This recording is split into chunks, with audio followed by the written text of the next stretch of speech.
for the second time. The Vince Lombardi Trophy is headed to Philadelphia. Eagles fly in Super Bowl 59.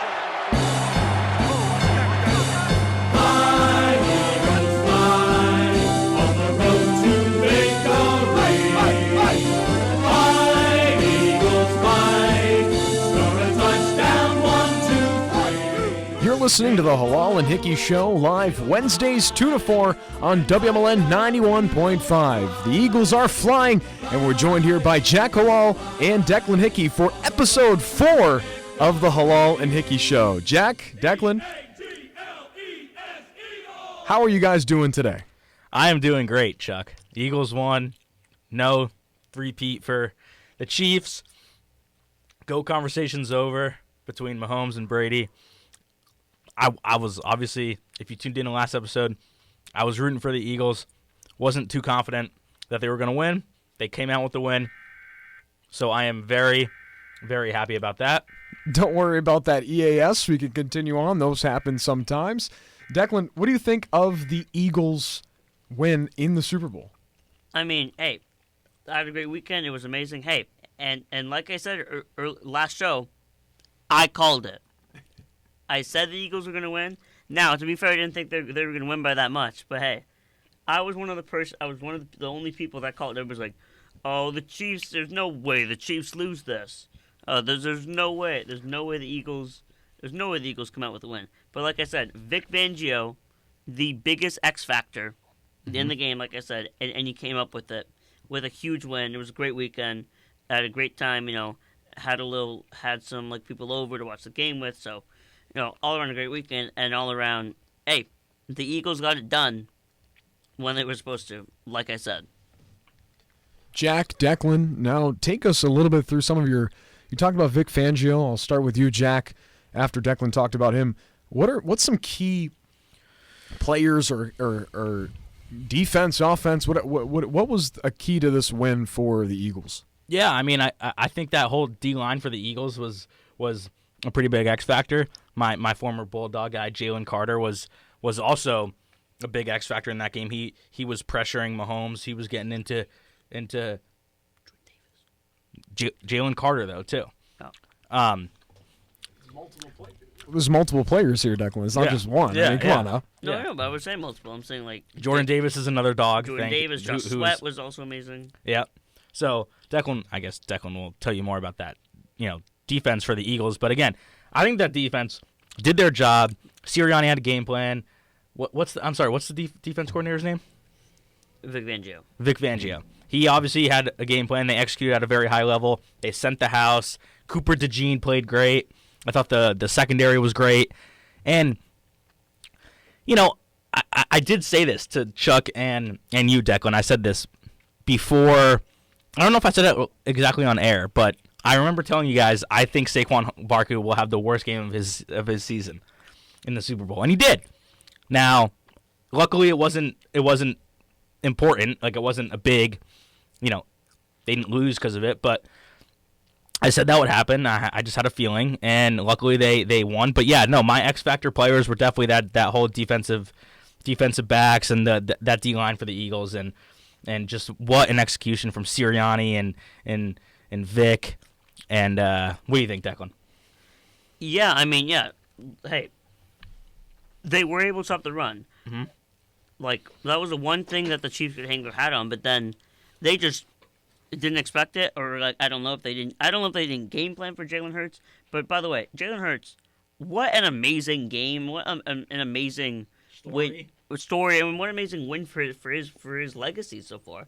To be able to get this rematch to completely outplay Patrick Mahomes, which very few have been able to do in their careers, in the playoffs especially. Now it's only 3: Joe Burrow, Tom Brady, and now Jalen Hurts. Yeah, and he played a great game. Yes, he had the pick, but that was probably the only mistake he made the whole time. Yeah, and it didn't really cost them points. It didn't really cost them points, and the Chiefs didn't score off the turnover. So that was that was a great part of it. He was so good. He had 1 rushing touchdown, 2 passing touchdowns. that bomb to Devontae Smith he had was just an insane throw. Great throw. And it just shows the ability they still have, because I know a lot of people had doubted him. People were like, oh, well, Jalen Hurts isn't really going to do anything for this Eagles offense. It's only Saquon, right? But he came up in the biggest moments. Yes, he didn't have the best numbers this year, but he still had a pretty good year. Yeah, I would say. He didn't have as many passing yards. He was injured for a couple of games. He had the concussion for a while, where he didn't play for I think 3 or 4 games. I just want to say this, Declan, and I think you can agree, and Chuck, you might agree too. I honestly think Spagnuolo, the D coordinator for the Kansas City Chiefs, I think they really wanted, their game plan was to take Saquon out of the game, and they did that. So good for them. But I feel like they were saying, we're not going to get beat by Jalen Hurts. We're not going to let Jalen Hurts beat us. And he did. And so you got to give him credit. And again, I think his story is one of the best in sports, and I love the story, and I'm happy for the Eagles, and we can finally kind of calm down here. But it's gonna be something we talk about for a while, because again, the Eagles. By the way, Chuck and Declan, I found this out. The Eagles are the only team in NFL history to stop a three-peat from happening twice. The Patriots, and then the Chiefs. Now we beat the Falcons, then we lost to the Eagles, then we beat the Rams. The Chiefs won 2 in a row. Okay, so you're saying in the sandwich part of it. Yeah, exactly. Yeah. Okay. Yeah. I mean, obviously, we didn't win 2 in a row, then we lost to the Eagles, is what I'm saying. But I'm saying, if we beat the Eagles, we would have had a three-peat. Yeah, so, theoretically. I think that's kind of interesting. But No, yeah, but also back to Hurts, also a very interesting side. I think he had 71 rushing yards, which is the most rushing yards by a QB in a Super Bowl. Mm-hmm. So he was also the beat the Chiefs with his legs as well. They got a lot of pressure on him too, but he was able to figure out ways to get out. He was able to figure out ways to get around the pass rush, and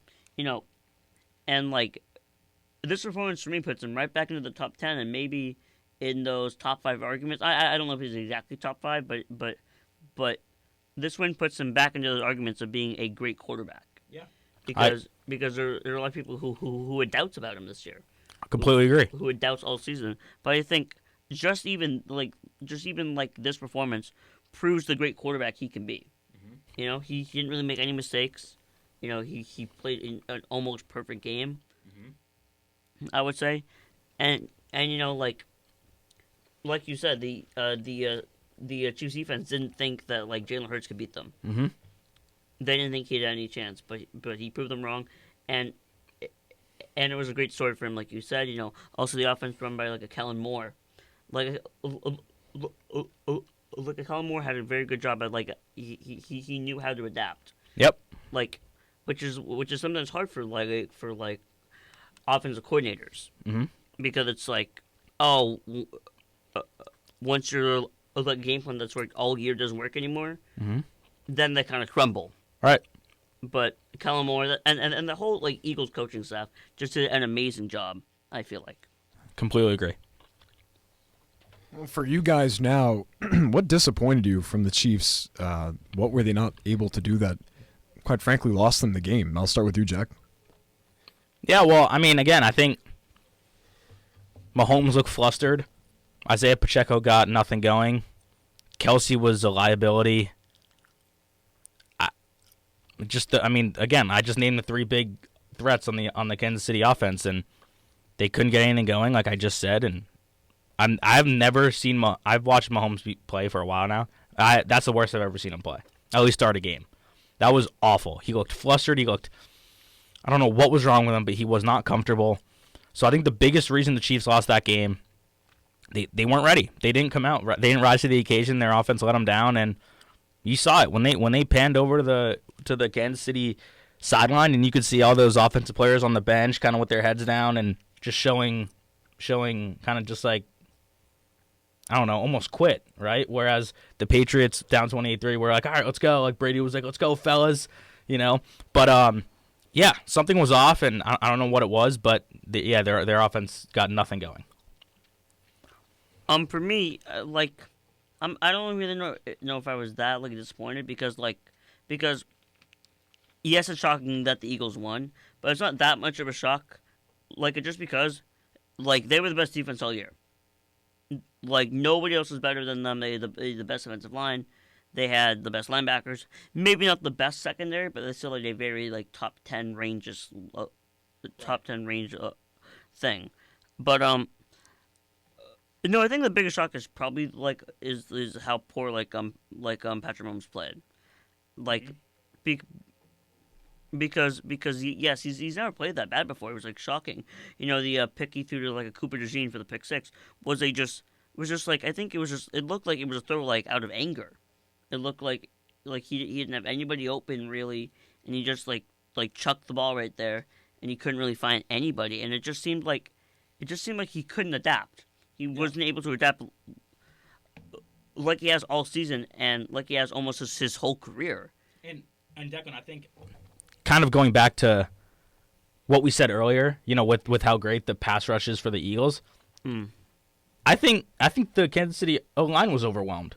You know, I think they weren't ready for the send of the house from Philly, and they let the guys get after him. I mean, Mahomes when he was running around, and that interception to Cooper DeJean, he was chased by two guys. I believe Jalen Carter was the one to tackle him at the end before he threw it, and then the other interception to like Zach Bond, yeah. Yeah, I forget who on the Eagles tackled him, but again, he was pressured and he was kind of hit into his bad throwing motion, and then he threw a pick. So again, that O-line definitely was not up to par for the Eagles.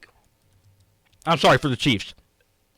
That play you're talking about is when is the on the second interception. It was Josh Sweat moving former Patriots O lineman like a Joe Tooney into Patrick Mahomes. So he moved. Yes, I saw that. So that was second pick. But also I don't really know if it's the Chiefs being bad. I think it was also just the schemes that Vic Fangio was able to run up to just to make with he knew that he could be able to rush forward going into the game, because I don't know why, but he was able to run these schemes that were able to make the Chiefs not be able to stop the pass rush at all. They were able to give them so many different looks on the line that it just, like you said, overwhelmed them. But I don't think it's saying that the Chiefs O-line was bad, because they've been one of the better offensive lines all year. It's more just about how good the Eagles pass rush was is more what I would say. And to your scheme, I know we gotta move on, Chuck. I'm sorry, but to your scheme thing, I think it was brilliant how Fangio kind of sent 4 linemen, but then the other 7 were kind of trailing the receivers, and they were trailing, So with the 4 guys getting into Mahomes, when he threw it, there were 7 guys scrambling around the field, flying around the field, where there's more DBs than receivers for Mahomes. So obviously it's going to be an easy pick or just an incomplete pass. So very, very smart strategy from Fangio, and great call with the scheme, Declan. Yeah. Sorry, Chuck. No, you're good on that. We're actually going to come back and talk a little bit more about this Super Bowl. We have some more to talk about, so I didn't cut you off much. We just are now running into a break, of course. We'll have more to talk about here on the Hallal and Hickey Show, always live Wednesdays 2 to 4 on WMLN 91.5. You're listening live on TuneIn on the app. Make sure you follow us there on WMLN 91.5. Follow us all over on all social platforms. We'll be right back after this quick break.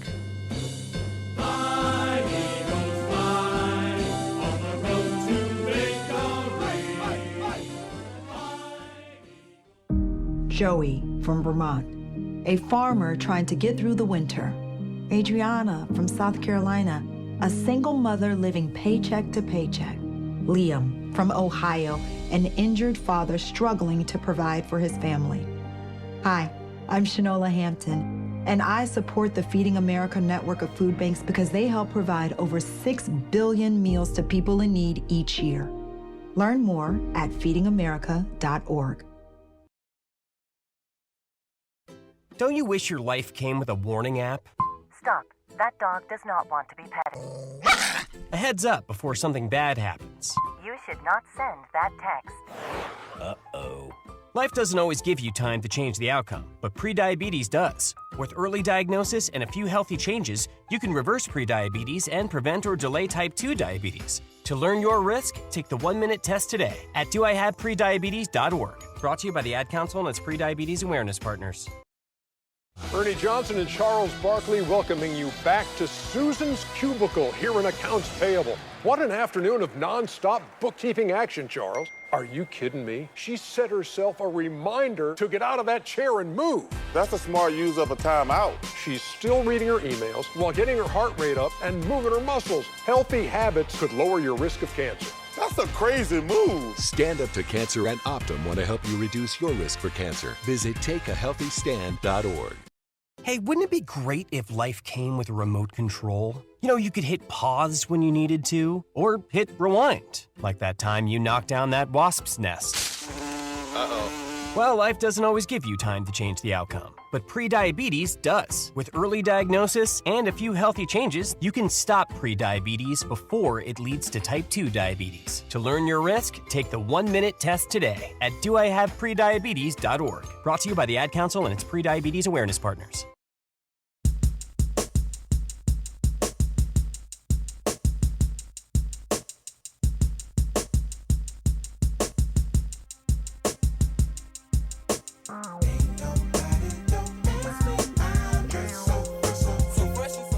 You're listening to the Hallal and Hickey Show live Wednesdays 2 to 4 on WMLN 91.5 Curry College Radio.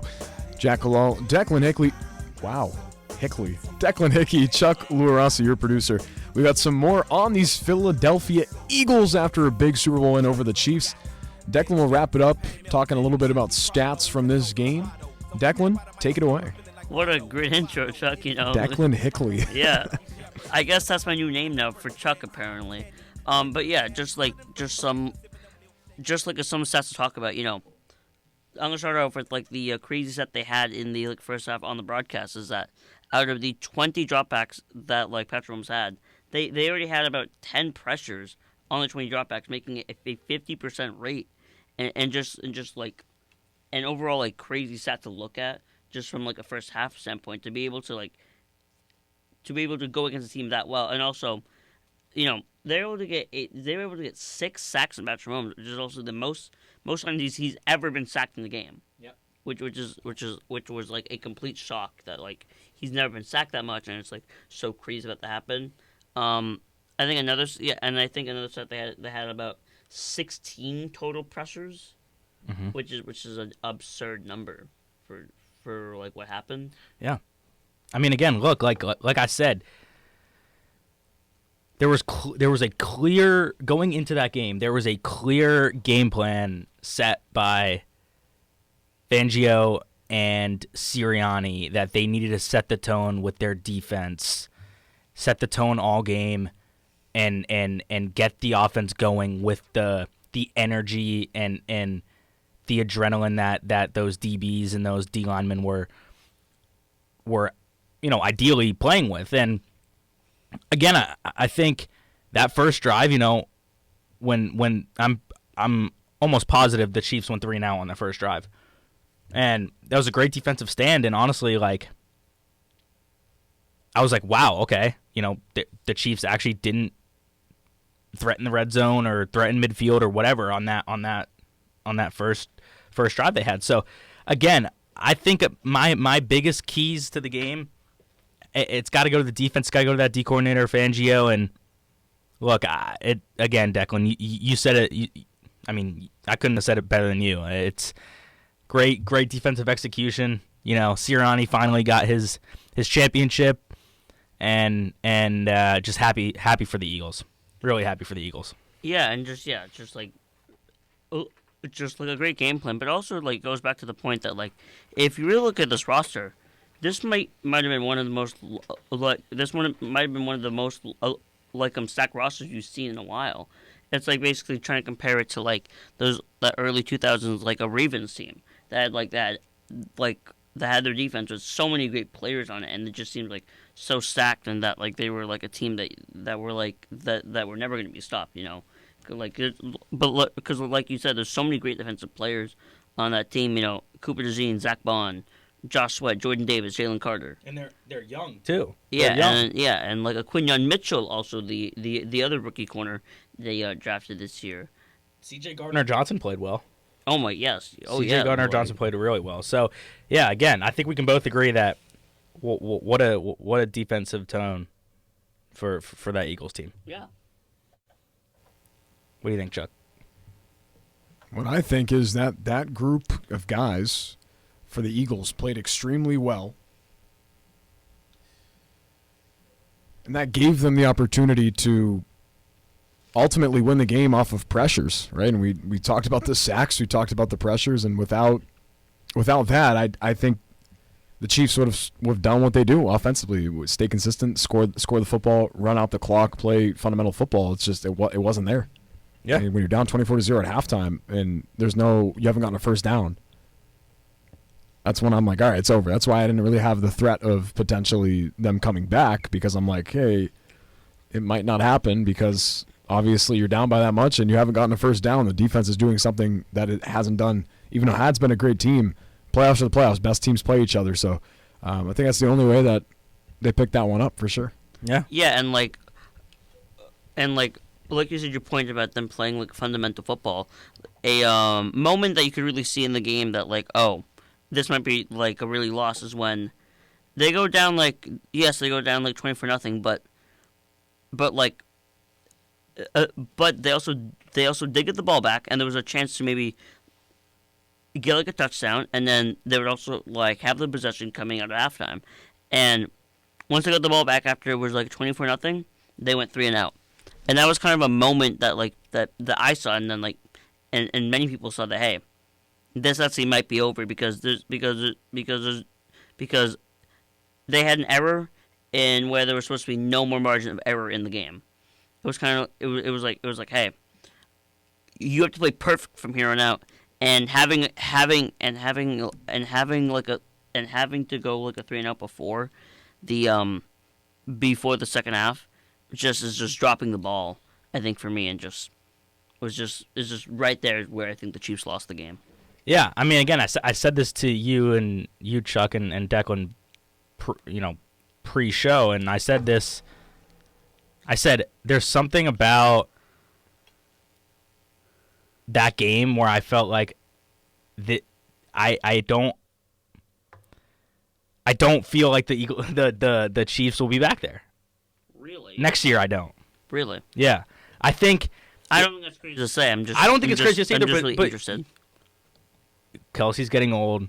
I don't know how severe the Chris Jones injury is. He's old too. I think it starts becoming kind of reality, and yeah. they there's a new team on the rise, and whether it's the Eagles or maybe if McCaffrey gets healthy and the Niners make a push again, I don't.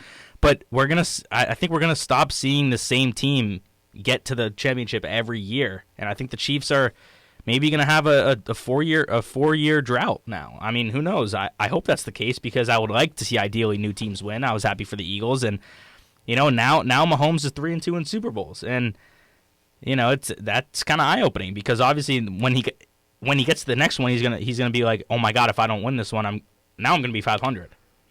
It's just gonna be lingering, and so again, the GOAT conversation is officially over.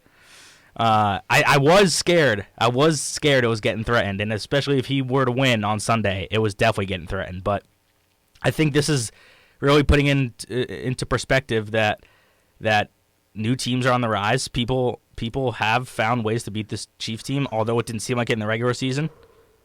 Sirianni found a way, and Fangio found a way. But yeah, I think this is the decline of the Chiefs. Yeah, I agree. Like almost to the point where like, hey, they have all these players that are getting like old, like a Travis Kelce also played one of his worst games I think I've ever seen him play too. It's just and it's also showing like how he's aging. It's like, do they want to keep paying him after he's getting this old? Mm-hmm. And it also comes to the fact like you said, like you think there might not be the same teams every year, which like I don't think that's like a crazy thing to say. I don't know if that's gonna be exactly true, but I like the idea of like I think the league's getting more and more competitive every single season since the like a 2022 season that had these same teams. Yes, you say there's not going to be parity, even though there were like the same two teams. But like you said, the teams are getting better. Other quarterbacks are coming into their prime. There's new rookie quarterbacks on the rise that are coming to threaten the Chiefs' legacy. And yeah, I agree with you saying the GOAT debate may as well be over. We're going to take a quick break right before we get to What Grinds My Gears with Jack Hallal. And as always, it is my favorite one, so hopefully Jack has got something spicy for us today. But before then, we're going to take a quick break here on WMLN 91.5 Curry College Radio. Get ready for Jack to squabble up. I am reincarnated. I was stargazing. Life goes on. I need her, my babies. Woke up looking for the broccoli. High key, keep a horn on me. That could my seat. IP ownership. The blueprint is by me. Veterans, did you lose your job due to the COVID-19 pandemic? The Veteran Rapid Retraining Assistance Program is a short-term VA program that offers education and training for high-demand jobs. These jobs provide higher starting wages and require less time for education and training. The sooner you apply, the sooner you can start on your new path. You served your country. Let VA serve you. Apply today. For more information, visit va.gov/VRRAP. Diane from Michigan, a disabled senior citizen trying to get by. Henry from Florida, a veteran fighting to make ends meet. Elena from Arizona, a mother struggling to feed her daughter. Hi, I'm Connie Britton, and I support Feeding America because they help provide over 6 billion meals to people in need each year, like Diane, Henry, and Elena. Learn more at feedingamerica.org. Feeding America, 200 food banks strong. Would you know what to do in a poison emergency? Would you know whom to call? Well, the answer is Poison Help. 1-800-222-1222. Poison Help is a 24/7 government hotline staffed by poison experts. It's free to call and available in over 100 languages. Every second counts in a poison emergency. Don't waste it wondering who to call. Save Poison Help in your phone today. 1-800-222-1222. Hi, I'm Smokey Bear, and I made an assistant to help you prevent wildfires. Dude, I've got this. I've been camping since I was 5 years old. But I am a camping influencer. You know what? I'll bet you $5. Assistant Smokey, what is the best way to put out a campfire? To put out a campfire, drown with water, stir, drown again. Then make sure the fire is out cold by feeling with the back of your hand. Wait, really? I'll take the $5. Learn more at smokeybear.com. Brought to you by the U.S. Forest Service, your state forester, and the Ad Council. Don't you wish your life came with a warning app? That dog does not want to be petted. Well, life doesn't always give you time to change the outcome, but prediabetes does. Take the 1-minute test today at doihaveprediabetes.org. Brought to you by the Ad Council and its Prediabetes Awareness Partners. Wait till I get my money right. I had a dream I could buy my way to heaven. When I awoke, I spent that on a necklace. What grinds my gears? This week? Man, it's so hard not to act reckless. You're listening to WMLN 91.5 Curry College Radio. And up next, my favorite segment, the one that you're always waiting for. Sometimes Jack can really get his gears grinding. Sometimes it doesn't happen. Sometimes it's a little more chill. I don't know what the vibe is today. What grinds my gears with Jack Hallal. Jack, your floor once again. Thank you, Chuck. I appreciate it. Yeah, this is my favorite segment. I love getting heated about certain things. But what grinds my gears this week is it's not as bad as it has been in previous weeks, but I don't know. I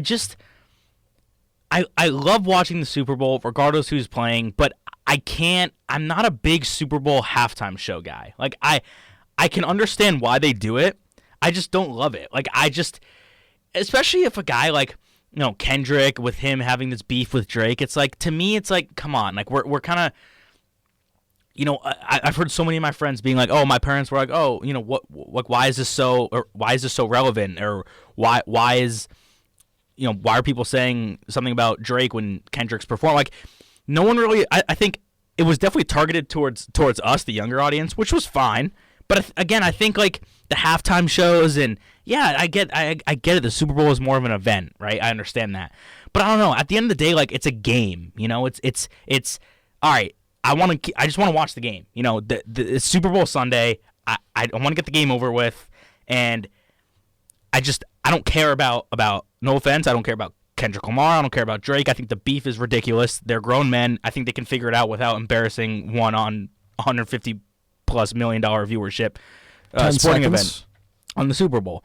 But yeah, that's just my thing. I'm not a huge fan of the halftime show, and I mean I'm never gonna change it. It's unfortunately, you know, set in stone. But yeah, that's what grinds my gears is the Super Bowl halftime show.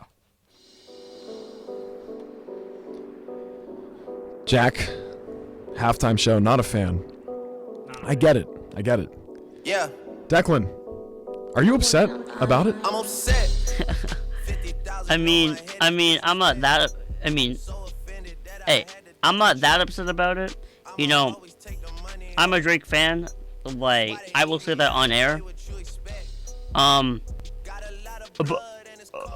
But I do think what Jack said is also like irrelevant because hey, this is supposed to be a time that I don't know to maybe like bring people like it together and maybe just like and like maybe not talk about the beef, but like I think knowing him, like he had to do it for himself because he wanted to get the song out on the biggest stage, and he wanted to talk about how big this beef is. But yeah, like it's like hey, this is just a game. They should probably be able to figure out the beef like off the camera, off of the media, off of the viewership. Right.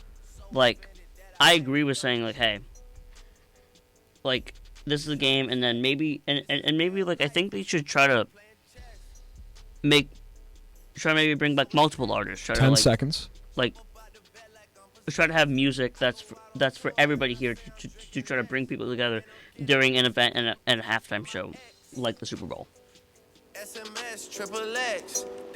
What grinds my gears this week? Can I actually chime in for the first time here? I don't think I've ever chimed in on a what grinds my gears. This actually excites me a little bit.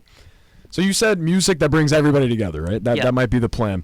And for me, I think there was more than the beef last night. And I'll tell you why. Last night, you said? Well, the halftime show, not last night. My brain's in Monday mode right now. Yeah. There was a big stigma around that show, politically. Yeah. Right? And again, this is not a political talk show, but from our viewpoint of that, the end was like, hey, Drake, you know, the thing. But before that, there was a moment, or the whole entire performance was more of like, hey, the president's here. I have a message to send to the population and the president. And he used that to send the message.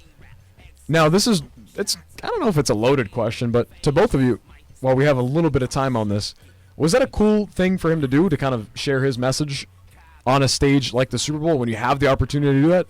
Or should he have not shared his message during that time? Jack, I'll start with you. Yeah, I mean, look, like, it's a great question, Chuck. I mean, I think, I don't know, I'm kind of indifferent about it. At the end of the day, you know, we do see it in sports. Sports becomes a very political thing. For sure.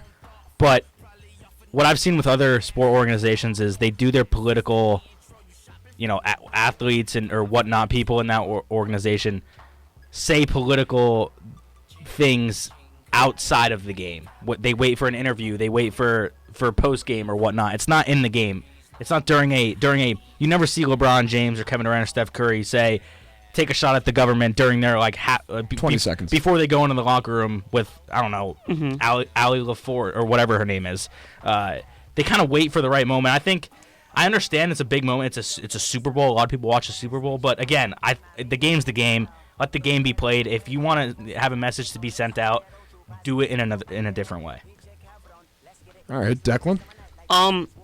Hey, I will give a Kendrick a credit on this for being able to try to actually make a message happen and try to show his political look ideals to the regime that's in right now, because 20 seconds. Because hey, he was also the first president to ever beat the Super Bowl. So I do have to give him the credit on being able to voice his opinion and say, hey, I want to challenge this. I want to challenge the ideas and what the halftime show has been to actually make a statement. Yeah. For me, I think both of you guys put together some pretty good responses. Then I'll kind of just wrap it up. I think it's important to bring up those issues, and the way that he did it made some people confused because I guess they weren't the target audience to some of those issues. I like the performance in itself. I think it was fun. I think I danced a lot. Me and my guys, we were singing and stuff.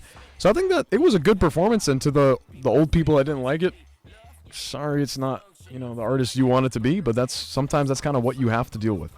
Well, that brings us to the end of What Grinds My Gears, Episode 4, the halftime show. Jack Hallal, we appreciate that. Actually brings us into the perfect spot now to take one more break. I know, I get it. It's a lot of breaks, but we got to keep it going. Here on WMLN 91.5 Curry College Radio, we're going to take a quick break, and when we get back, we're going to have way too early AFC versus NFC lookout. So we'll take a look at both conferences for this upcoming 2025 NFL season. I know one just ended, but for the Patriots and for other teams that weren't in that Super Bowl, it just started today. WMLN 91.5 Curry College Radio, Hallal and Hickey Show, live Wednesdays 2 to 4, only on TuneIn.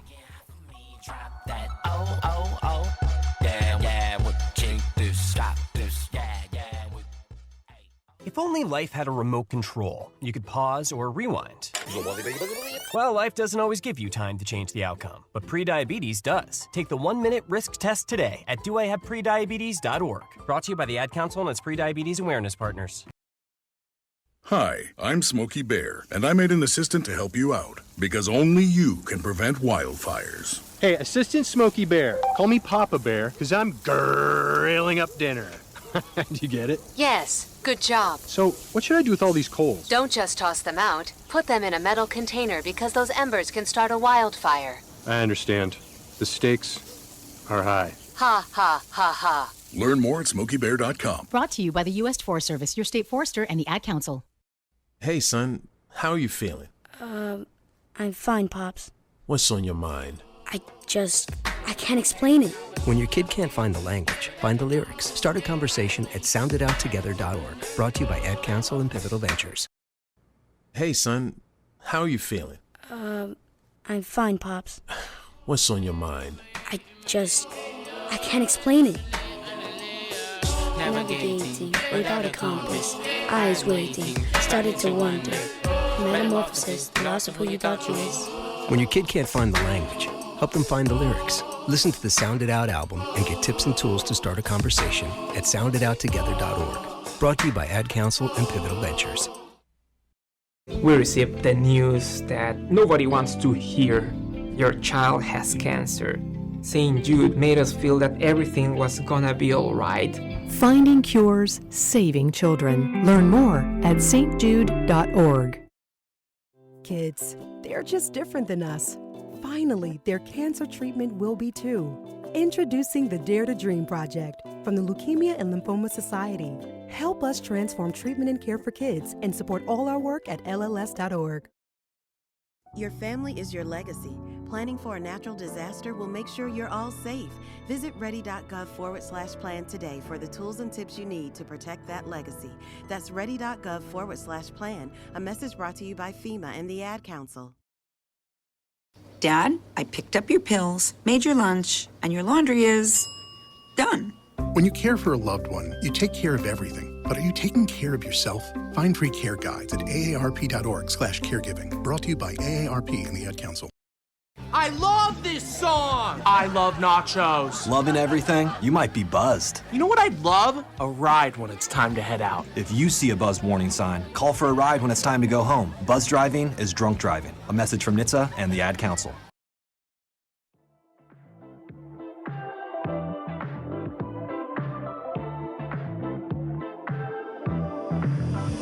Now here, thinking about me every night. Oh, is it that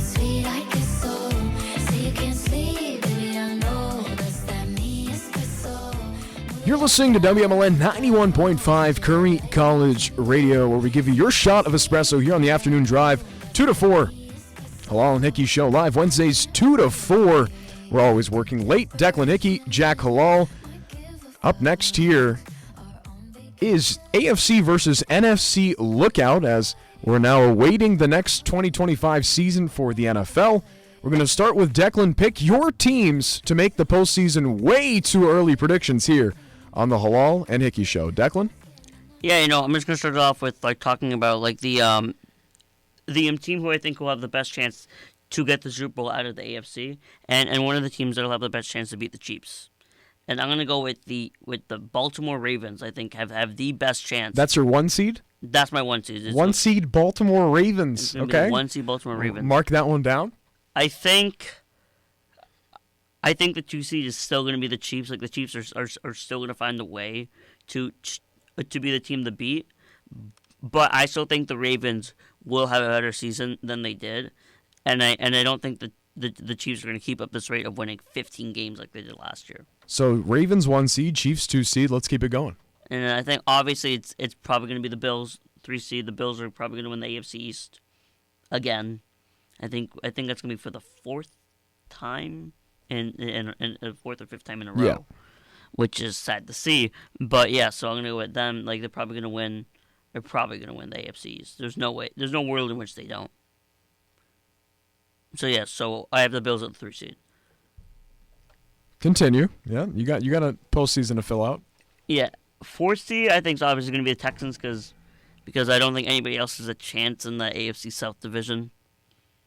Which makes sense. Like, none of the other teams really know what they're doing. I don't really know what the Jaguars are doing.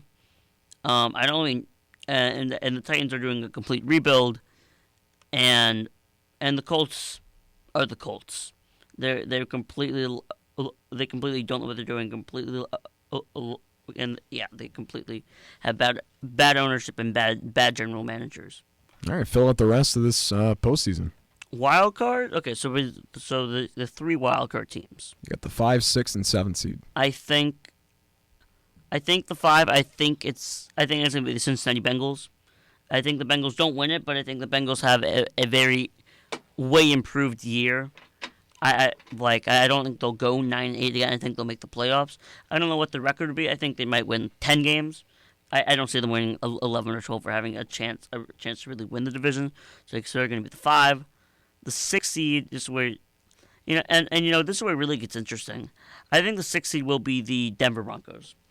I think the Broncos made great stride this year. They finally made the playoffs for the first time in frankly a long time, breaking their I think almost 10 or 9-year drought from being out of the playoffs into the 7 seed.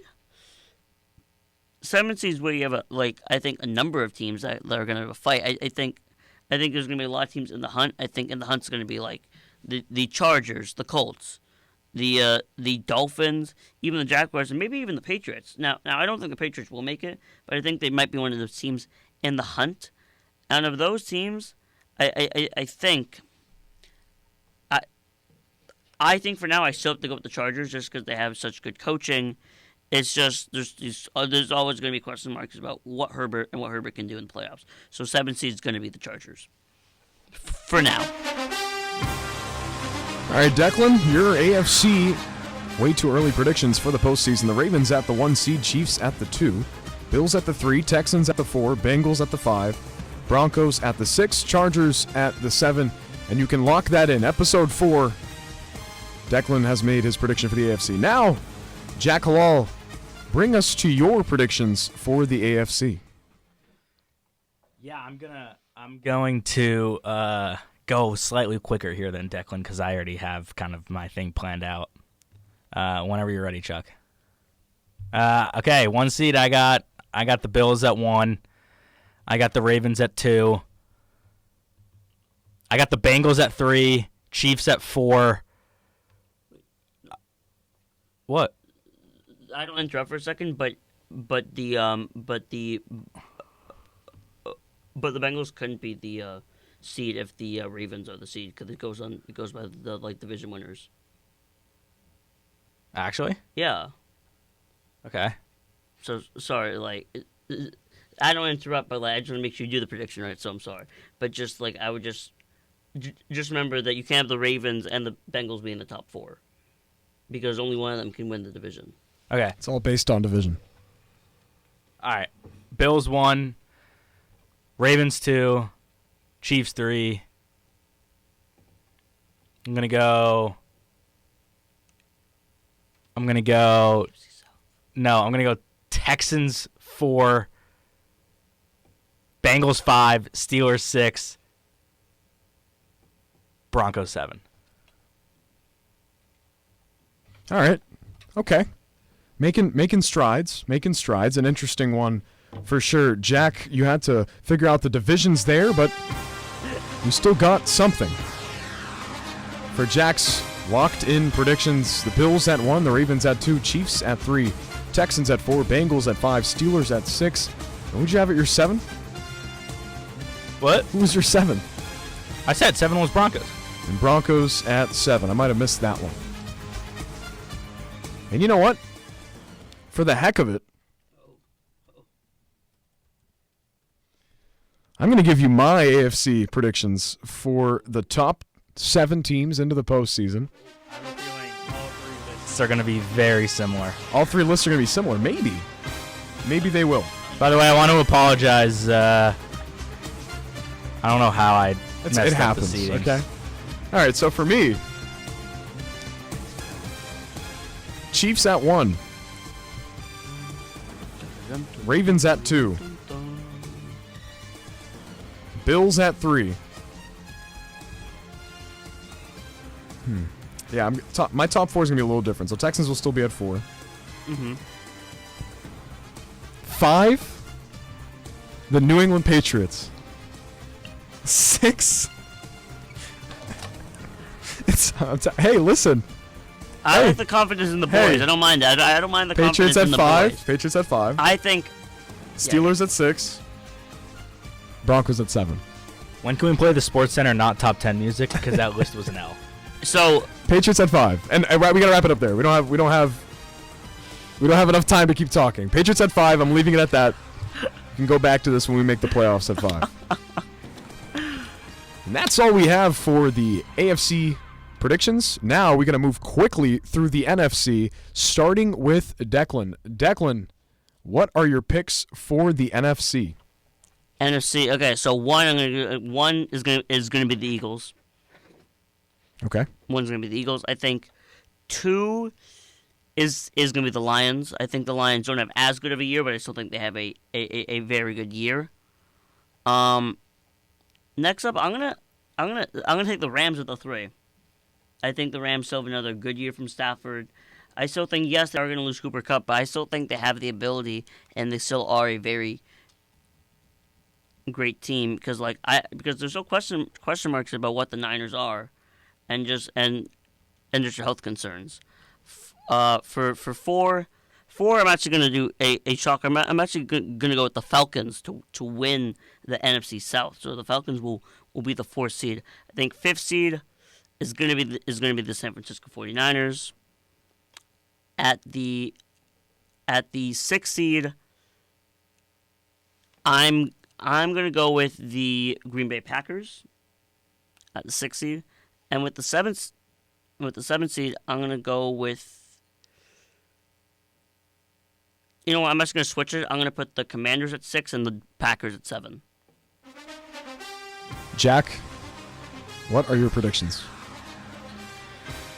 Yeah, I got, believe it or not, I got Lions at 1. I got Eagles at 2. I got Vikings. No, I got Lions at 1, Eagles at 2. Then I'm going to go with Rams at 4. I'm sorry, Rams at 3. Packers at 4. Vikings at 5. You can't put the Packers at 4. Again, I'm sorry, I don't want to interrupt. But why? Because I put. Because you have to. Because of the You have to do the 4 division winners. Yeah. You have to do the four division winners. So don't forget the NFC South. Am I still on air? You're still on air. All right. What do you have so far for me? Oh my God, this is turning into a disaster. How'd you? Okay, one Lions. Yeah. 2 Philly. Okay. Okay. Three's The Rams. 3 Rams. And then 4, it has to be a team from the NFC South. Yeah. Okay. 4. Yeah. 4. I'll do Falcons. Okay. 5. I'll do Commanders. Okay. 6 Vikings. Yep. 7 Cowboys. Okay.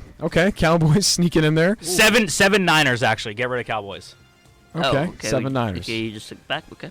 I'm going to go Lions, Commanders at 2.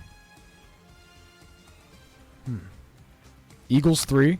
No, the Eagles can't be. Oh, yeah, that's right. Lions, Commanders, Rams. Lions, Commanders, Rams. Niners. That's not surprising. No. I mean, I can't do that again either, right? No, no, my God, my two. So we got. It's really easy, but it's like on air. For the record, I just want to be. I'm not the only one who messed up. Exactly. So it's pretty hard, fellas. So what? Okay, so Lions. You said Lions 1. Commanders. Commanders 2. Rams 3 is what you said. Rams 3. So 4 has to be a team from right. NFC South. South. Tough picks in the South. I'm gonna go Bucks. I'm gonna go Bucks. Okay. Bucks 4. Packers 5. 6 Niners. 7. Here's another crazy one. No. He's gonna pick the New Orleans Saints, led by Kellen Moore. Moore. It's Moore. Kellen Moore. Moore. Derek Carr. They played against each other in college. Now on the same team, they will make the 7th seed. That's mine. It's another crazy one. Patriots and Saints make the playoffs in 2025. That's my call. All right. Well, that brings us to about 3 o'clock. We're going to take one more quick break, and then we're going to go to Around the NBA with Declan Hickey. Declan, I can't even speak. He can't even imagine those two teams being in the playoffs, but guess what? Well, I can. I'm on the pictures, but the and Saints I can cause see the future. Derek Carr, I see it in your eyes. I don't. We'll be right back after this quick break here on WMLN 91.5 Curry College Radio. Hallal and Hickey, Wednesdays 2 to 4. We'll be back.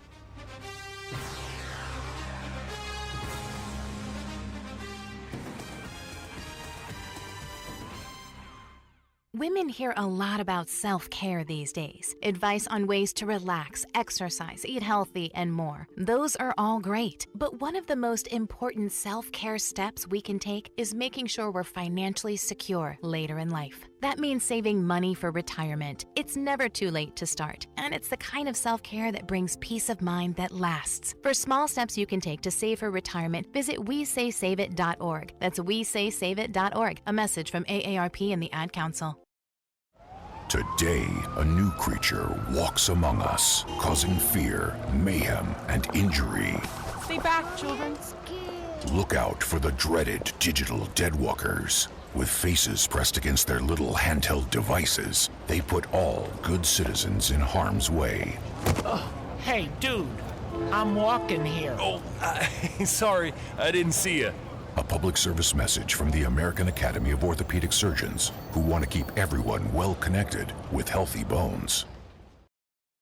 My simple solution to the problem was remove people from the scene and help them feel safer. In response to attacks against Asian Americans, Maddie Park raised over $250,000 to donate cab rides to the Asian community. There is so much more work to be done. We really need to come together and tackle this issue as a community. Support the Asian community. Learn how at lovehasnolabels.com. Brought to you by Love Has No Labels and the Ad Council.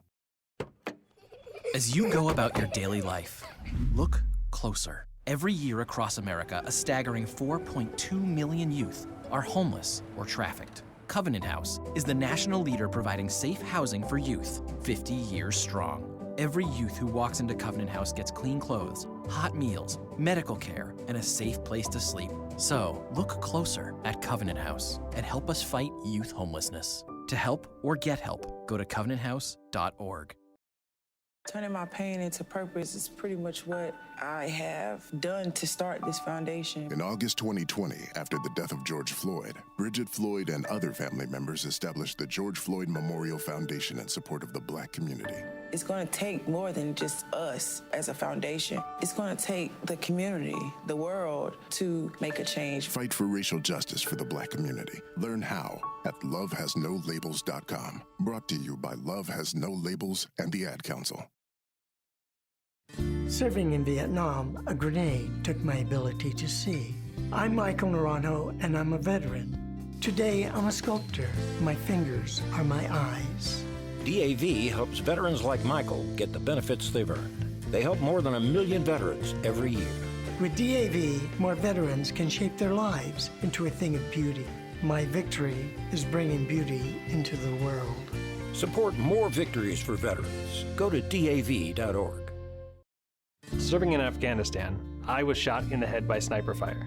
I was given a 5% chance to live. I'm Adam Alexander, and I'm a veteran. Today, I visit classrooms and share my story. I tell kids that with a little help and a lot of work, that you can overcome any challenge. DAV helps veterans like Adam get the benefits they've earned. They help more than 1 million veterans every year. My victory is being there for the next generation. Support more victories for veterans. Go to DAV.org. Following a developing story in the NBA, insider Shams Charania reporting that the Hornets have contacted the league disputing the Lakers' failed physical of Mark Williams that scuttled their trade. LA had acquired Williams to give new star Luka Doncic a vertical threat, but sent him back after the physical. And that feels like that's what's missing right now when you look at LeBron and the Lakers, especially after last night's performance here. NBA insider, and that is senior insider Shams Charania with us now. Shams, where do things stand with the Hornets' dispute here over Mark Williams? I want to know who my representing in here tonight. Hold on.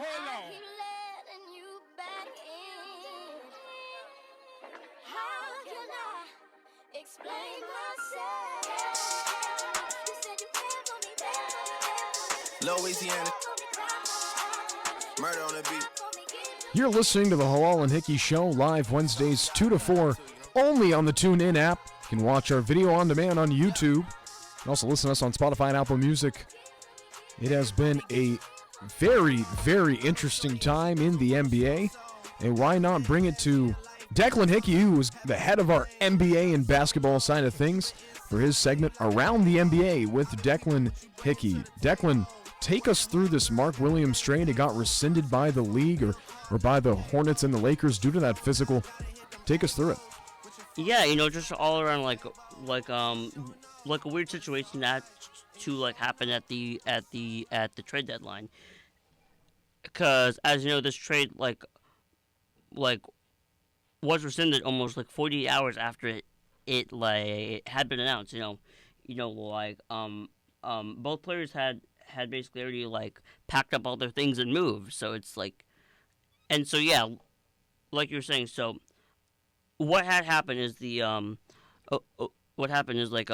Mark Williams had failed his physicals on multiple fronts, is what they had said, and that the Lakers had no prior knowledge of this, so basically he failed his physicals, and because you can't make a trade if you fail the physical, there became all this controversy that they had to rescind the trade, but then there's all this he said because they're because the Hornets saying because the Lakers started out by saying the Hornets were the more aggressive, trying to get Williams out, knowing that he probably would have failed his physical, and then the Hornets say that the Lakers are actually the more aggressive team in this situation to get a guy like Mark Williams because they were so desperate to get a center.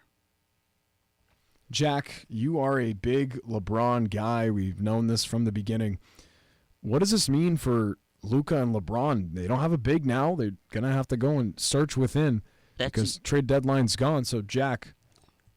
I just want to drop for one thing. They actually did sign a center. Yesterday they signed veteran center Alex Len. Okay, that's something. Something. Jack, as a LeBron guy, what does this mean for both Luka and LeBron? Yeah, I mean, it means they're going to have to work twice as hard. I mean, again, they don't have a big man, and LeBron's going to have to use his body and his size to rebound. You know, it's that simple. But, again, it's going to be scary. Like, look, you don't want a 40-year-old. Luckily, he's had good injury history. He's been very available to his team over his career. But you don't want a guy who's 40 years old going up for rebounds against these young guys. And although he can, it's not his job. You know, his job's to be the leader. His job's to score at will when he needs to. His job's to get his teammates involved. His job's not to rebound. And that's what Anthony Davis did very well at such a high efficiency and at such a high rate. Anthony Davis is one of the best rebounders in the game today. Mm-hmm. And, you know, I don't think Luka's a great rebounder. So again, it's going to take one of them to work harder, and they don't have a big, which is scary. I mean, in today's game, you kind of need a big man. I mean, well, do you? I mean, I guess you kind of do. Yeah. Honestly. But yeah, Chuck, what it means is LeBron's probably gonna have to work twice as hard, and you know, crash the boards even harder. And it's going to be interesting to see, you know, what they do. It's going to be interesting to see how Alex Len kind of pans out and what he does. But I was very happy for Williams. You know, he's a good young kid, young talent. He was balling out in games this year for Charlotte. So I was happy when we got him. But you know, he obviously as Declan just mentioned to you guys, he didn't pass the physical. But it's going to be interesting. So we'll see how Len pans out, and but again, yeah, that's what it's going to come down to. It's going to come down to LeBron working harder and getting those rebounds, and you know, to put in work. Yeah, I still think it's like very bad that this Mark Williams trade did not go over. Like, not even just the rebounding factor, but also for the rim protection factor, because Anthony Davis, like you said, is one of the best rebounders, but he's also one of the best shot blockers in the NBA. He's also able to. He's got very good size. He's got a very long wingspan. He's able to keep teams basically away from the rim or even like anywhere closer than like 5 feet of the rim, and it just opens up the fact that you got Alex Len, but Alex Len has been a mediocre player all his life. You know, he's jumped from team to team to team to team. He doesn't really move anything. Yes, he can rebound because I guess he's 7 feet tall, but he's really just 7 feet tall. Yep. In my eyes, he doesn't really move the needle. Now, I think a different free agent that you maybe should have gotten, you know, he's not as good, but I think they should have gotten for Mo Bamba, because Mo Bamba was a current. He was on any team, but he was a current free agent. I guess they wanted to go with Alex Len. You know, maybe they still have time. You know. Maybe they'll still go after Mo Bamba if they think Alex Len isn't working. But I don't really think Alex Len moves the needle. I think it still opens the fact that, hey, they don't have great defense. Yes, Luka and LeBron played the last night, but hey, they're playing the Utah Jazz. And they played one of the worst teams in the league. And you really need like a good center, or at least a good enough center. Because, you know, most of the good teams this year have a good or decent center. You know, the Celtics have Kristaps. The Cavs have Evan Mobley, you know, like the Knicks have Karl-Anthony Towns, the Nuggets have Nikola Jokic, the Rockets have Alperen Sengun, the Grizzlies have Jaren Jackson Jr. You know, so it's like all these good teams, and the Thunder have Chet Holmgren, but it's like, yeah, so all these good teams, you really need somewhat of a not a great center, but at least a decent center to stop all these great centers that are in the league right now. Yeah. All right, well, that's a little bit on Mark Williams in that trade that should have went through for Dalton Connect, which was an interesting one and a big one for the Lakers to miss on. But now for the hometown team, an update on the Celtics.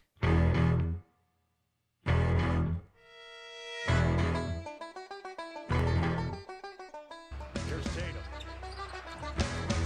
Great in and out dribble. Oh!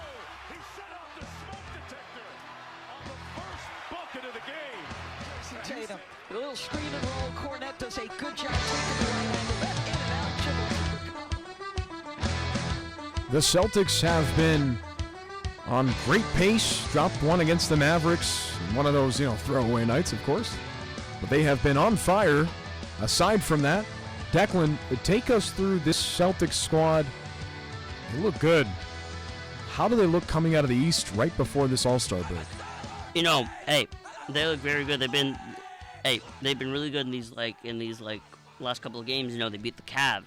They beat the Knicks, and yeah, they look back to their winning type of ways. They kind of dropped some games in that January and a December area towards around Christmas to around the middle part of January, and it also seems like they're I wouldn't say they're fully back.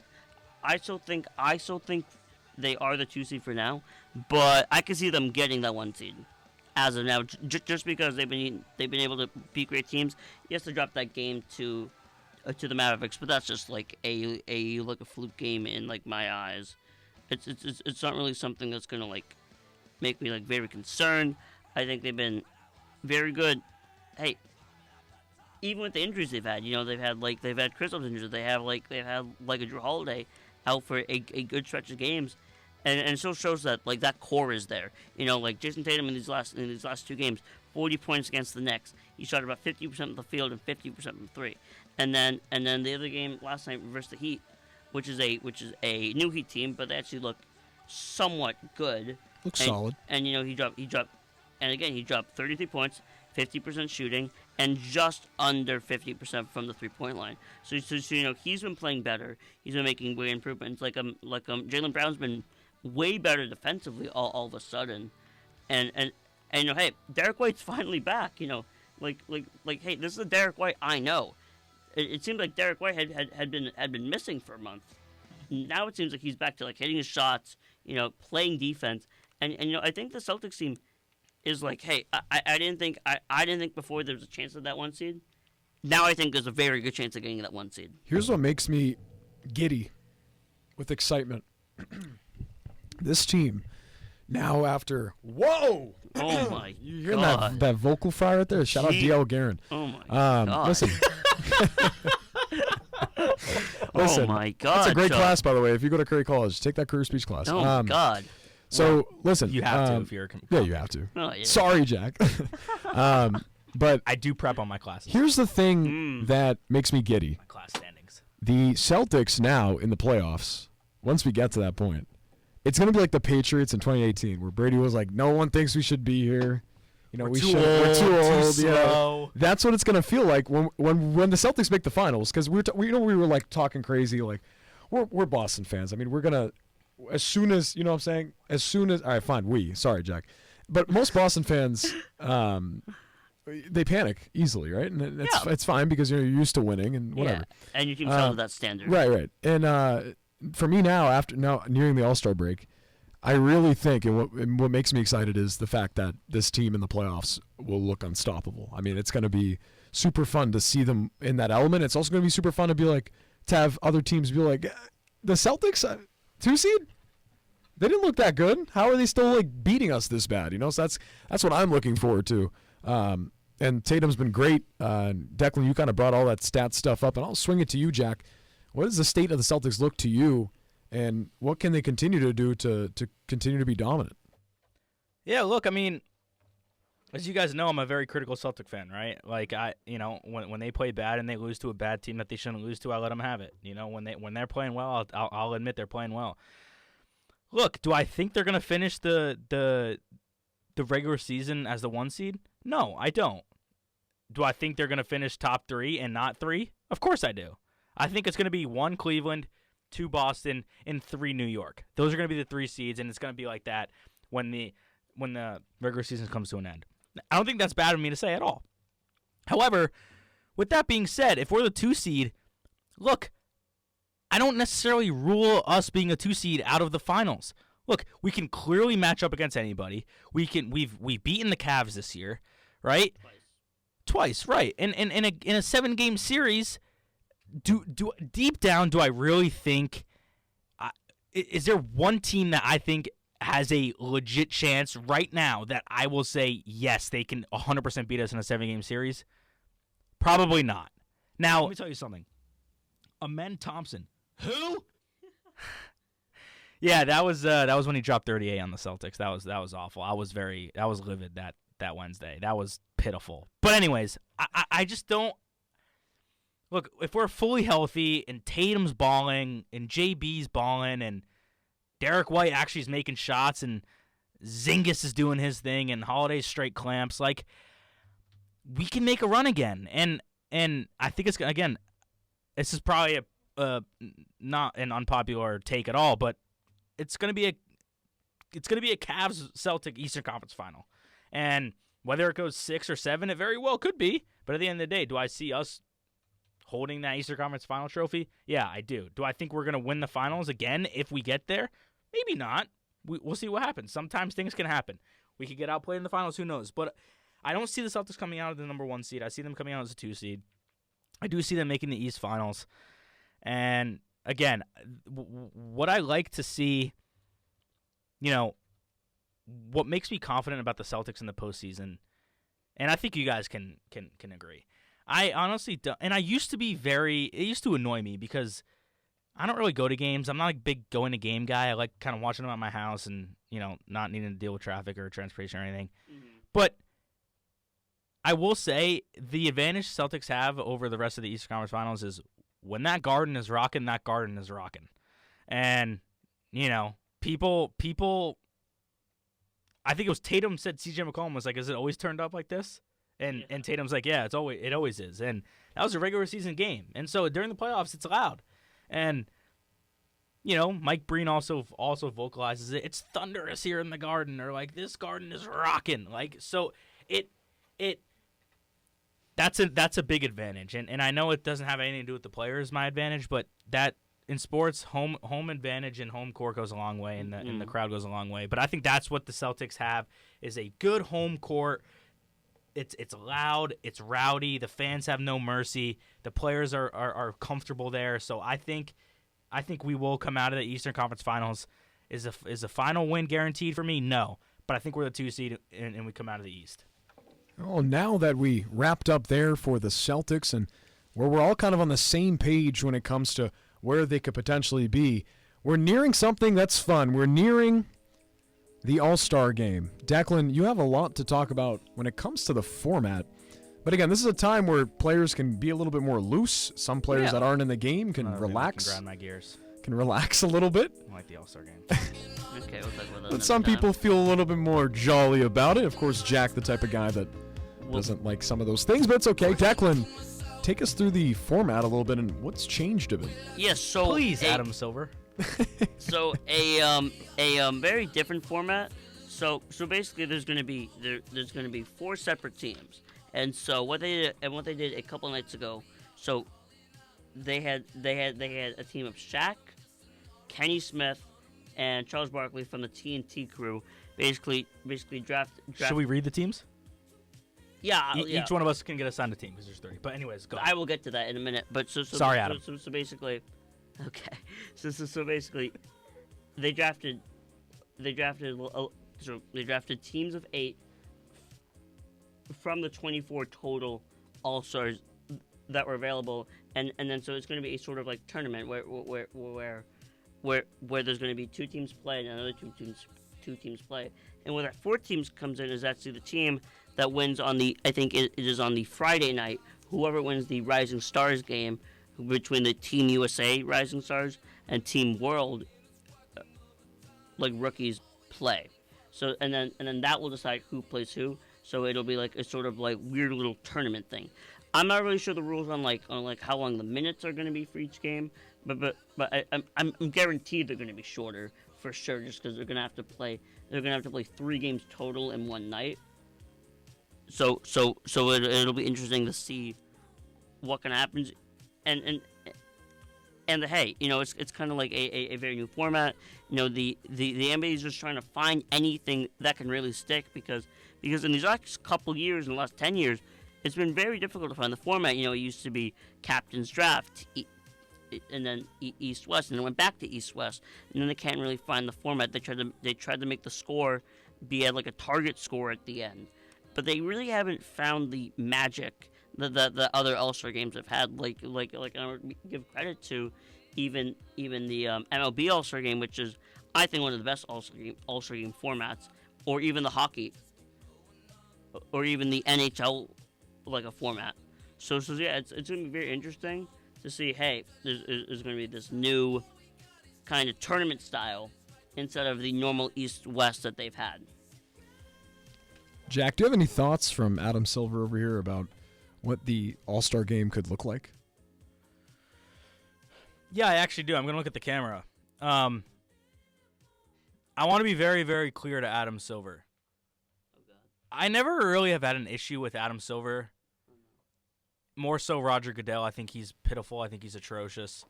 That's a conversation for another day. We're on NBA now. But Adam Silver, how dare you? Why can't we do what it used to be? Teams, it's East versus West. And by the way, teams, I don't know why we got rid of teams wearing their team jerseys. Just one of them is the home white and the other one is their color. That was so much better. I loved it. It was so cool. And baseball does that, if I'm not mistaken, right? Baseball sometimes does it. Sometimes they No, really they haven't. they have unis now, like they have All-Star unis. But did they did They that used like to. a couple years ago, They right? used to, yeah. Yeah, we stopped doing that like a while ago. Not we, the NBA. And Adam Silver, I don't know what is going on. Like, this format is putrid stuff. Like, I'm sorry. It's just like 3 teams, like Chuck's Global Stars, Kenny's Young Stars, Shaq's OGs, like putrid stuff. And then, the skills challenge, it can be so much better. But no, you have these guys like, missing layups and like missing elbow jumpers. It's atrocious. Like, why can't we go back to what it used to be? Wear your jersey, East versus West. Fans vote, no captains, not even the captain's pick. Fans vote like it used to be. Just go back to the old style because it was way better and a lot more people liked how it used to be. It's awful now. Well, okay. So, I think you first like have to see it done one time before you say it's putrid. Putrid. Just because you haven't seen it before, and Jack, they did East West last year, and it didn't get good ratings. People didn't like the. Like people didn't like it because the score was so high, and they didn't. Yeah, try. because it was a target score. But no. But it got back. The target score was what 2? What was it? 2? No, it was. I think, but no, it was but something absurd. No, but like they went back to that that East West, and it's just they're not really playing defense. They don't care, and also and I think it's and I don't fault them for trying to find a different format to work, just because their main goal is trying to find as much entertainment as they can provide. Like I think you have to calm down before you say it's going to be awful, because you have to at least try it before you say, oh, this is going to be the worst thing ever. And I actually think it could be good. It could be good, it could be good depending on how the mood of the players are and how the players and how the players want to feel, because the players for some reason just don't like trying anymore, and they just want to take it easy, take a break, not really care, and it's kind of weird that they're not providing the entertainment. So I don't blame the NBA for trying something. Can I just say something? It's not about the format. It's more about it has to do with the All-Star Weekend. But you know what would be really cool that I would actually want to watch, because it would be so fun. Like, I think what they should do for the dunk contest and the three-point contest is, because I think we can agree that dunk contest has been the greatest dunk contest that I've ever saw was 2016. Zach LaVine versus Aaron Gordon. Oh, yeah. That was an amazing one. Or even the 2020 format. Listen, why can't the dunk contest, and this is to you, Adam Silver, why can't the dunk contest or the three-point contest, and this could work, so don't give me this answer if it can't work. Why can't we find, like, for the dunk contest, four guys just randomly, we pick 4 guys off of the streets or from somewhere that like post dunk videos, we vote on it and see, like, we reward them, see who can win, like, and get rid of the players risking an injury. But that'd be so fun. Like, here's a guy from Omaha, whatever. So you mean and the dunk? Wouldn't that be fun? You know what I'm saying? Oh my God, this guy just did a 360 windmill, and he's like a dad, like he's like a 40-year-old dad. Like, this is cool to see. And then the 3-point contest, like, I don't know, do something similar. Like, I feel like that would be more fun to watch. And even if people stunk, like even if like there were just like a bunch of me's out there on the 3-point contest, I would probably make one, and that'd just be fun. I would be fun to watch. Just clank, clank, clank. Like, I think that would generate more viewers. I don't mind the argument. It's the argument of say, hey, let's get a guy like Jordan, like a Kilgannon, to do the dunk contest because he's been a name that's been out there to be like, hey, we got a guy like Jordan Kilgannon, and we got guys who are actually called professional dunkers who actually do like a bunch of dunk contests. They do like they do like a bunch of them. I don't mind you saying that, but I think it's also the argument, hey, this is the NBA All-Star Game, not just the basketball All-Star Game. This isn't like the opportunity. It's not really an opportunity for people who aren't really like. Really? Because again, this is what I said to you. Mac McClung shouldn't be in it. He's not in the NBA. But I know it's the NBA G League, but he's not in the NBA. I will say this: I don't think the 3-point contest is bad. I think the 3-point contest has actually been one of the bright spots for the NBA. You know, it's actually been like one of the cool things. You know how even last year they did that Ionescu versus Curry last year. That was actually very. I will say that was actually very entertaining. Which was very fun. I don't know if they're doing that again this year because they asked Caitlin Clark. She said no. Yeah, which I don't blame her. Because I don't know, because like Steph Curry is going to be the honorary host of the All-Star Game because it's going to be in San Francisco. I mean, he's the greatest shooter ever, so he should be. Yeah, of course. But I don't think the 3-point contest is bad. I think the dunk contest, I don't really know how to fix it. I don't mind your opinion, but I don't think it's bad. But to get back to like on track, I think if we maybe want to just for fun, like each one of us goes over the roster. So I can start. I'll start with Shaq's, and then Jack can go to Kenny's, and then Chuck can read off Chuck's team. Let's do that real quick. Yeah. So Chuck reads Chuck. Yeah. Chuck reads Chuck. Yeah, Chuck reads Chuck makes sense. I didn't realize I did that. So started off, we have Shaq's OGs because each team has a team name. You have LeBron James, Steph Curry, Anthony Davis, who might be replaced because of injury, Jason Tatum, Kevin Durant, Damian Lillard, James Harden, Jaylen Brown, Kyrie Irving. Okay. Kenny's young stars: Jalen Brunson, Cade Cunningham, Anthony Edwards, Darius Garland, Tyler Hero, Jaren Jackson Jr., Evan Mobley, and Jalen Williams. All right, Chuck's team. You see Jack's got to flip that laptop. Chuck's global all-stars: Giannis Antetokounmpo, Shai Gilgeous-Alexander, Nikola Jokic, Donovan Mitchell, Alperen Sengun, Pascal Siakam, Karl Anthony Towns, Victor Wembanyama, and Trae Young. Hey, that's a good group of guys. I've heard some pretty nasty things from some people. Maybe a couple of guys have been snubbed, but hey, that's listen. For those three groups, and we'll wrap it up here because we have to go to a quick break right before we finish out or wrap up our show here. I think where they're progressing isn't too bad. I think, Adam Silver, you can't cut him slack. I agree with you. It's been kind of rough. If they go back to that normal format, East versus West, get the guys in their actual unis, there might be a little bit more competition. But I know what you were saying, they don't want to try. I kind of agree with them not trying. They have a chance to just relax and chuck up shots, and you don't want to get hurt before you come back. So that's kind of where I'm at on that. And I can't even take a response from you guys because we're going to have to take a quick break before we come back and take a look at the Red Sox report with Chuck Luarasi, me, myself, and I, Declan Hickey. We got a little bit to talk about with the Red Sox. Had spoken to a couple people this morning about a couple of rumors. I won't say exactly what they are, but I'll get to that after we take this quick break. You're listening to the Hallal and Hickey Show, live Wednesdays 2 to 4, only on WMLN 91.5. We'll be right back after this.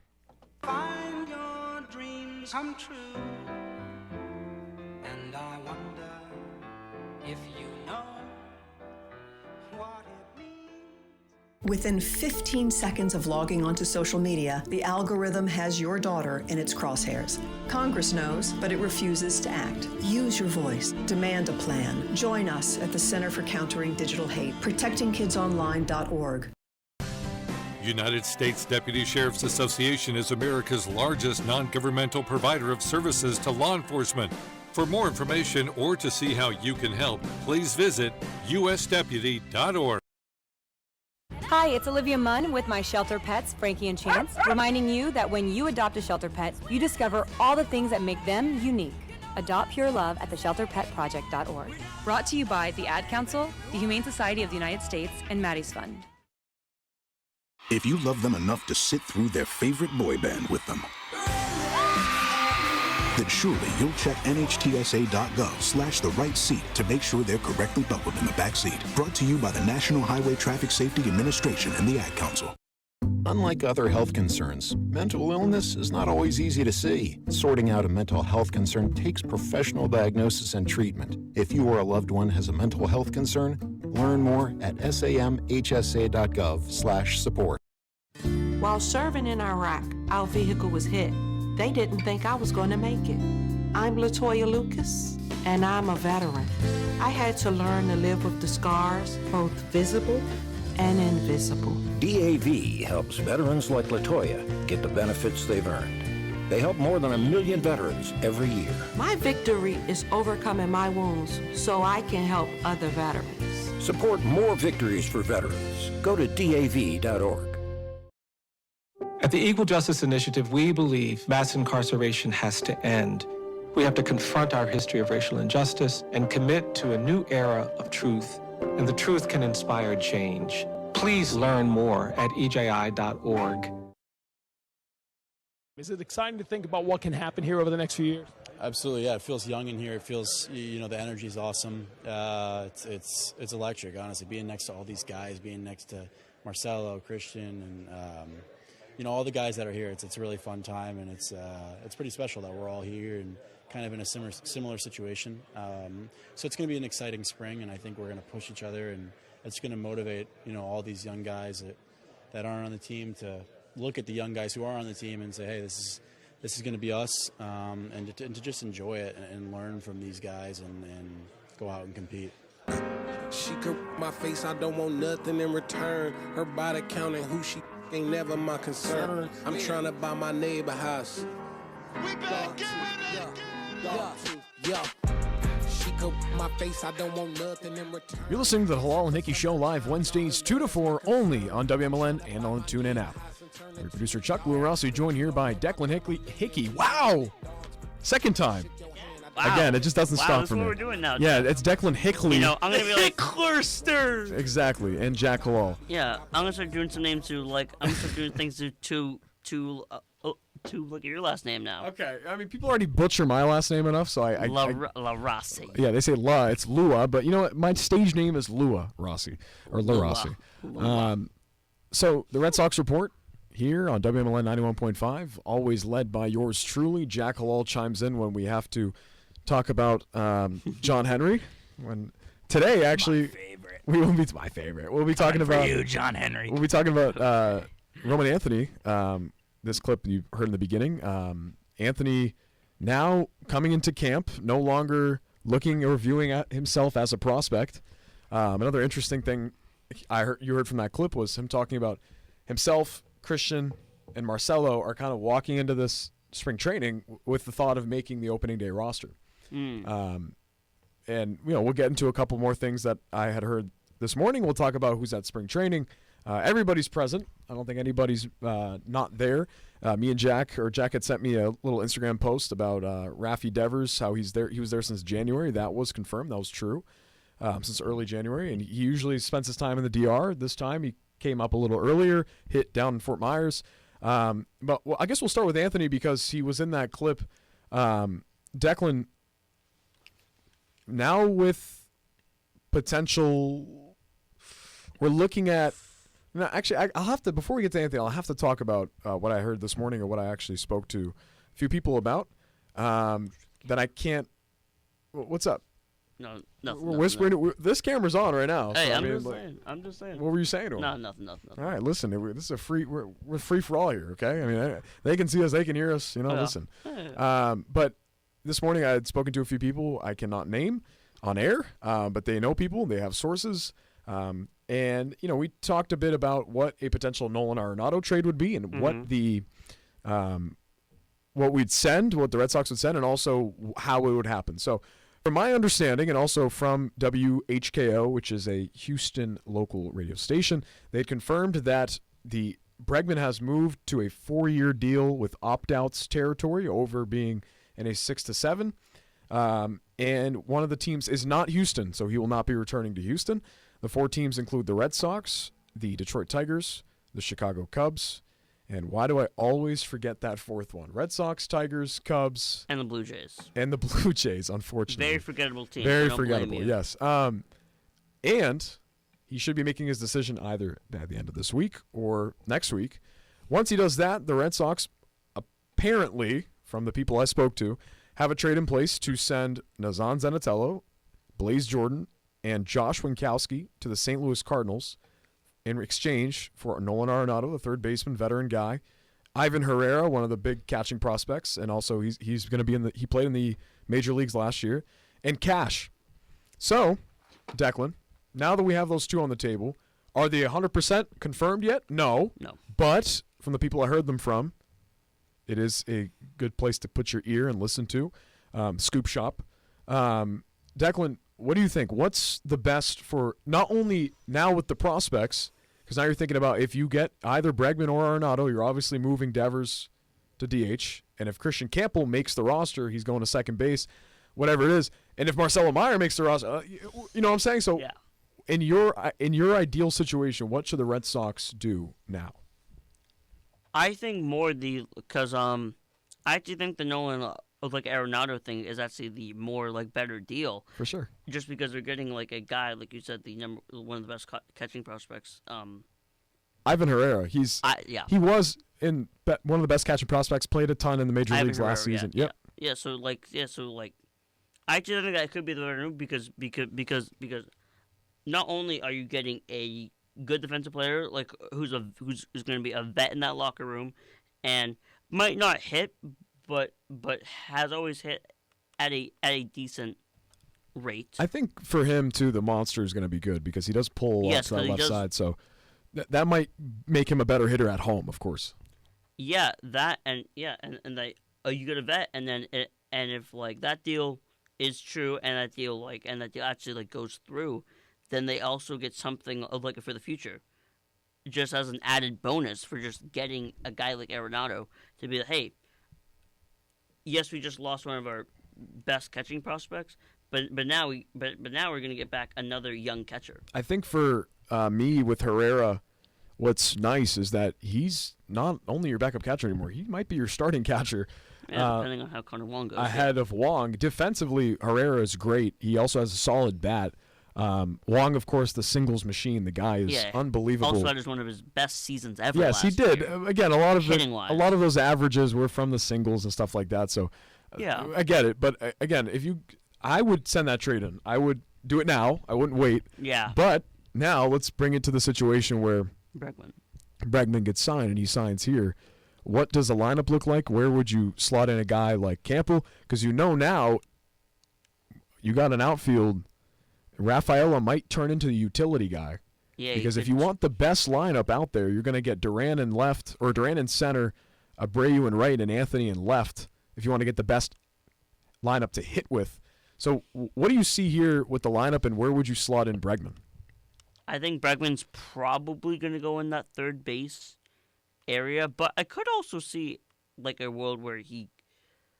But if Campbell made the team, that I couldn't really see. Campbell can play third, but it's Yeah, no, because or Bregman could play short, but I don't know if Story wants. Yeah, I don't think that's gonna happen. so I think Bregman's gonna be a third. I think Trevor Story's gonna be a shortstop. Second base is either Campbell, but there's also still Vaughn Grissom, who's also gonna be a name in there. I actually more like a Grissom more than than a guy like Campbell. That's just my personal preference. So I think he'll be the Really? Yeah. Why so? I just think he's like he's been a name that you've heard for like a little bit because I'm pretty sure he came from the Braves.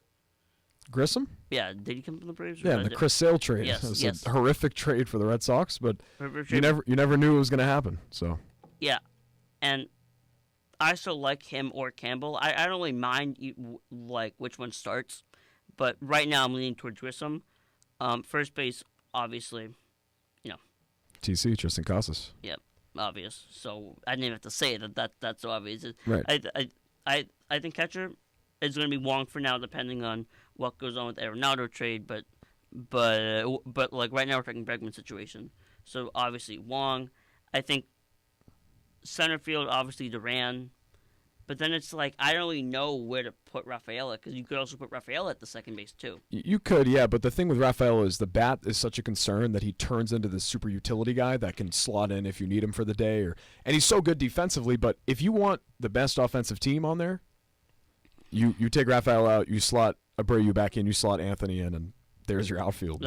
But so you're putting Anthony at the left field? Yeah, I know he's a right fielder, and he's very athletic. He can play any side of the outfield. I'm just like always nervous about players who've never played the monster before. That's always been a concern. You know, like it happened for like Masataka. He's rough defensively. He had a hard time, or even like when we had like Hanley, like a Ramirez, he was another not so good defensively guy. No, but like I'm just saying for players like there's like even like Johannes like a Cespedes when we had him, who's a great outfielder, struggled against that wall time and time again. But I don't mind it. But I don't know if he should exactly start out in left field at first. So there might be lineups where you sometimes run Rafaela there, and you put Anthony right field and then Duran left field, or you put Rafael left field and Duran center. All right. Well, we'll take a quick break. We'll be right back to wrap this show up. You're listening to the Hallal and Hickey Show, live Wednesdays 2 to 4, only on WMLN. I asked what kind of family she wanted. She said, a family like yours. Learn more about adopting a teen at adoptuskids.org. You can't imagine the reward. Brought to you by the U.S. Department of Health and Human Services, Adopt U.S. Kids, and the Ad Council. Hi, I'm Kathy Bates. People sometimes ask what I've learned in my 2-time battle with cancer. One is that with the right treatment, you can beat it. 2 is that it's not just cancer you're battling. You also need to anticipate LE, lymphedema, a disease that can leave those who undergo cancer treatment with a lifetime of swelling and pain. If you're facing a cancer diagnosis, discuss lymphedema with your doctor. With knowledge and action, we can learn and live. Learn more at lymphaticnetwork.org. Dear Hero, thank you for donating plasma. I recently moved off the reservation, which meant a lot of stress, and that set a spiral of attacks. I take the plasma injections bi-weekly, and I haven't had any attacks since trying it. It's just gone. Because of you, I feel amazing. Giving equals living. Give plasma. Replenish the supply. Learn more at hhs.gov/giveplasma. Brought to you by the U.S. Department of Health and Human Services. Get on board. The water is open. It's time to go boating and fishing and leave stress in our wake. Feel the wind as we ride and a fish on the line. Reel in our first catch and feel the sun at our backs. It's get out on the water season. It's time to get on board. Find out where to get on board near you. Visit Take Me Fishing and Discover Boating to learn more. And please recreate responsibly. Get on board. Get on board.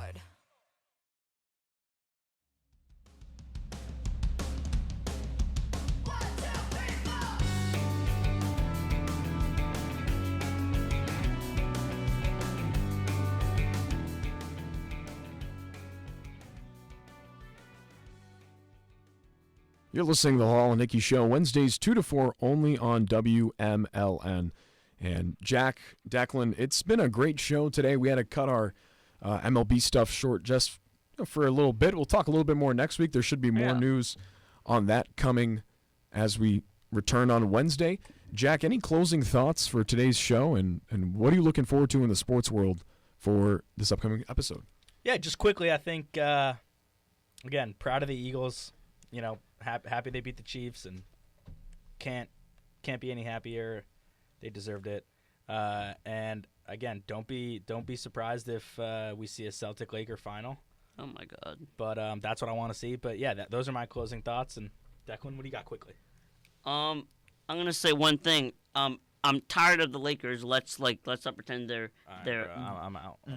Let's not pretend that they're a contender when they can't play defense like the Thunder, Nuggets, Grizzlies, or the Rockets can. But anyways, yeah. I'm very looking forward to the All-Star game. I'm really looking forward to the format to see if that's going to be a good format this time. Excited for the 3-point contest. Not that excited for the dunk contest. I still have a very low opinion on it. I'm out on that. Still, I'm excited to watch the Celtics game tonight. They're playing. It'll be a good game tonight. It's going to be on national TV. They're playing the Spurs tonight. The Spurs just got Fox, so it'll be an interesting matchup. And yeah, proud of the Eagles. I'm a huge Jalen Hurts guy, so I was very excited to see him finally get that win and finally get that Super Bowl ring that he's been deserving of. Well, that wraps up our show. Jack, you got something? Just very last thing is quickly. Drake and Kendrick, handle it. Wow. That's all we got for today's show of Jack. Wow.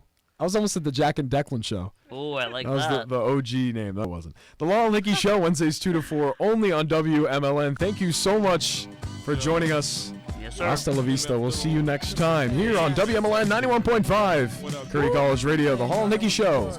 We'll see you next time. Episode 5 coming up. Rap snitches, man. Bugged out, man. Running their mouth. Telling everything.